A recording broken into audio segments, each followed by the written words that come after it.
नमस्कार मंडळी.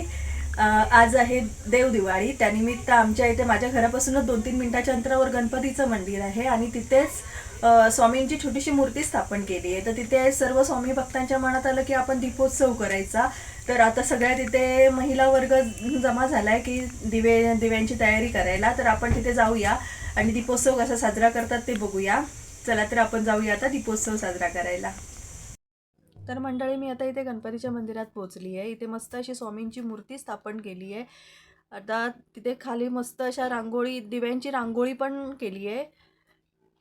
मस्त रांगोळीने पण रांगोळी काढली आहे आणि दिव्यांची पण रांगोळी, अशी छान रांगोळी काढली आहे. इथला महिला वर्ग ऑफिस, घर, सगळं कामधंदा घरचं सगळं सांभाळून इथे येऊन स्वामी सेवा करत असतात.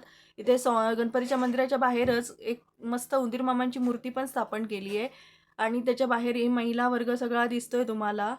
तर ते सगळेजण ती 5 वाजल्यापासून इथे उपस्थित आहेत आणि त्यांनी सगळं वाती करणं, पंत्यांमध्ये सगळी पंत्यांची तयारी करणं, हे सगळं या 5 वाजल्यापासून करत आहेत. आणि खरंच एवढा वेळ काढून एवढं सगळं करणं म्हणजे खरंच खूप मोठी अभिमानाची गोष्ट आहे की इथे काही करायचं म्हटलं की इथल्या महिलांचा उत्साह म्हणजे खूप भरपूर असा दिसून येतो आणि अगदी टायमिंगवर इथे उपस्थित राहतात. सर्व काही अगदी मस्त असं वातावरण निर्माण करतात.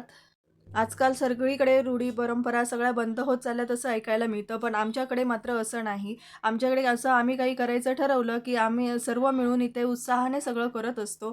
तर हा दीपोत्सव पण करायचं मनात आलं. हे पहिल्यांदाच करत आहोत, पण खरंच खूप प्रतिसाद मिळाला. सगळे स्वामी भक्त इथे येऊन त्यांनी सगळी सेवा केलेली तुम्ही बघताच आहात. पण खूप छान असं मस्त रांगोळी, पणत्यांची सजावट करणं, हे सगळं करणं म्हणजे त्याला खूप वेळ आणि मेहनत पण करावी लागली. तर त्यासाठी कोणीही नाराजी व्यक्त न करता हसतमुखाने सगळं केलं. खरंच खूप मानलं पाहिजे ह्या सर्वांना. तर महिलांसोबत पुरुषांचीही तेवढीच इथे हजेरी असते. तेही इथे उत्साहाने सगळं करत असतात.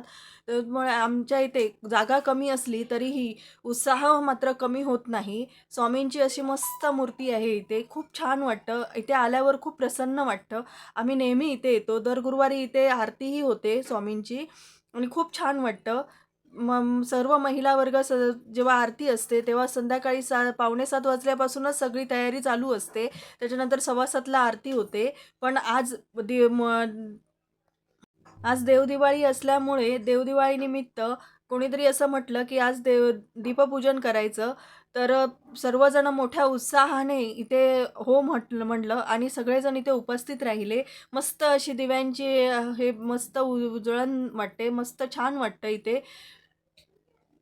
तर आता थोड्याच वेळात इथे आरती पण होईल. आरती झाल्यानंतर प्रसाद वाटप वगैरे होईल. त्यानंतर आपण घरी जाऊ. तर खूप छान असं मस्त वातावरण इथे आहे बघा. आणि सर्वांचा उत्साह पण काही औरच आहे. इथे मस्त वाटतं. वातावरण खूप छान आहे. इथे आल्यावर प्रसन्न वाटतंच नेहमी.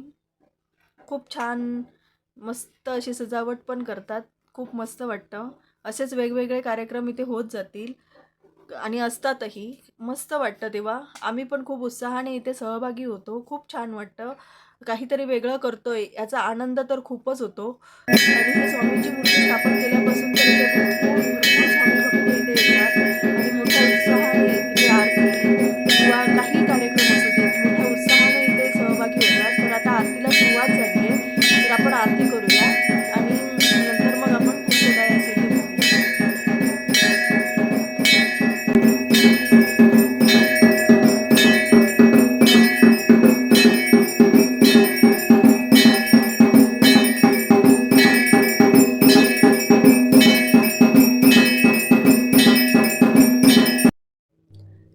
तर मंडळी, आता आरती तर झाली आहे. आता प्रसाद वाटप सुरू आहे.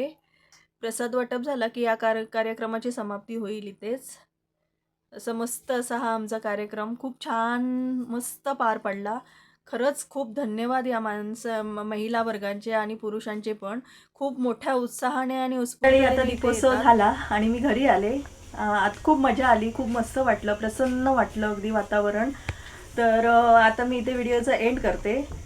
लाईक करा, शेअर करा, कमेंट करा, चॅनलला सबस्क्राईब करा. श्री स्वामी समर्थ.